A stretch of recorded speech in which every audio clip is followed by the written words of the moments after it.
మామూలుగా ఎవరైనా వరద బాధితులు కానీ, లేదా ఏదైనా పేదవాళ్ళు కానీ ఇంటికొచ్చినప్పుడు మన దుస్తులు వాడిన దుస్తులు ఇస్తూ ఉంటాం. అవునవును. చాలామంది ఇస్తూ ఉంటారు.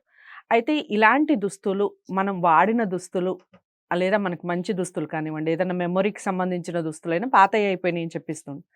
మన మంచి కానీ, మనకు ఆ రోజు జరిగిన ఒక శుభప్రదం కానీ అది దుస్తులతో పాటు వెళ్ళిపోయే అవకాశం ఉంటుందా వాళ్ళకి? ఆహ్, అని ఒక సమస్య మీరు చెప్పాలి. అయ్యో! ఇలాంటి సందేహం ఎందుకొచ్చిందమ్మా? అలా ఏమి ఉండదు. ఒక ఒకవేళ వెళ్ళినా మనకేం నష్టం లేదు. హ్మ్. హ్మ్. ఇప్పుడు మీరు కట్టుకున్న బట్ట నేను కట్టుకున్నాననుకో, మీ భావాలు రావచ్చు నాకు కాసేపు. అవును. హ్మ్. మీ మనోభావాలు గాని, మీ మానసిక స్థితి గాని, మీ ఆలోచనలు గాని నా మీద ప్రభావం చూపించొచ్చు. హ్మ్. కానీ మీ మీద ఉండదది. హ్మ్. హ్మ్. తీసుకున్న వాళ్ళ మీద ఆహ్, ఇచ్చిన వాళ్ళ మనోభావాల ప్రభావం ఉంటుంది తప్ప, హ్మ్. ఇచ్చిన వాళ్ళకి తీసుకున్న వాళ్ళ ప్రభావం ఉండదు. ఉండదు. హ్మ్. ఉండదు.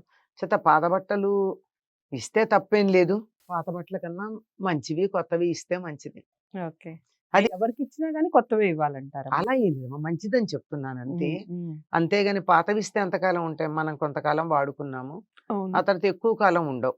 హ్మ్. దానికన్నా కొత్తవిస్తే ఎక్కువ కాలం ఉంటాయి. హ్మ్. లేదు నాకిచ్చేంత స్తోమత లేదు. అయినా ఇది నేను ఒకసారి కట్టుకున్నాను. 4, 5 సార్లు వాడాను. హ్మ్. నాకు దాని మీద మోజు తీరిపోయింది. నాకింకా ఇచ్చేద్దాం నాకు అనిపిస్తాయి. హ్మ్. దే ద ఇహ దాన్ని కట్టాలని అనిపించటం లేదు హ్మ్. అని చెప్పి ఇవ్వచ్చమ్మా. అవి ఇస్తే వచ్చేటటువంటి ఇచ్చిన వాళ్ళకొచ్చే నష్టం ఏం లేదమ్మా. హ్మ్.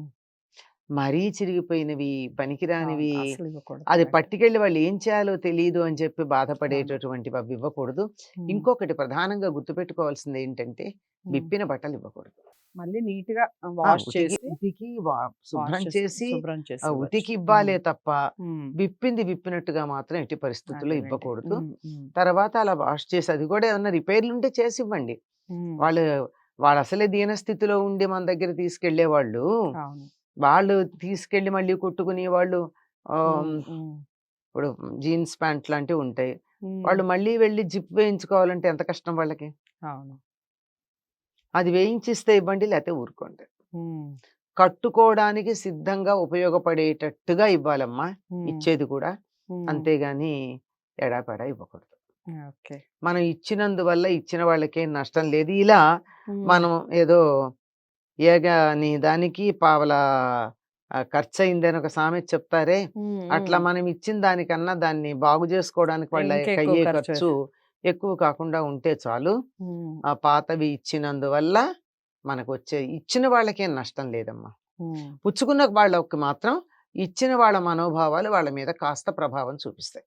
ఓకే. అంతే. ఎవరిచ్చినా కూడాను. ఎవరిచ్చినానమ్మా. హ్మ్. ఒకళ్ళు కూర్చుని వెళ్ళిన సీట్‌లో కూర్చుంటే కూడా దాని ప్రభావం ఉంటుంది. వెళ్ళగానే దాన్ని ఆ సీట్‌లో కూర్చోవాలి ముందు. అయ్యో! అలా అలా ఏం ఓకే. లేదమ్మా. ఓకే. అదండి విషయం మొత్తానికి.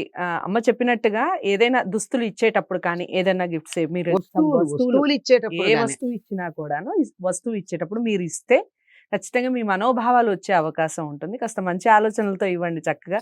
మీ మనోభావాలు వాళ్ళ మీద ప్రభావం చూపుతాయి. తీసుకున్న వాళ్ళకి ఎటువంటి నష్టం ఉండదు.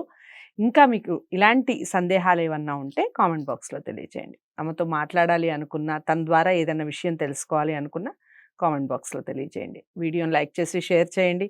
ఛానెల్‌ని సబ్స్క్రైబ్ చేసుకోవడం మర్చిపోవద్దు. మరో మంచి అంశంతో మళ్ళీ కలుద్దాం. నమస్తే.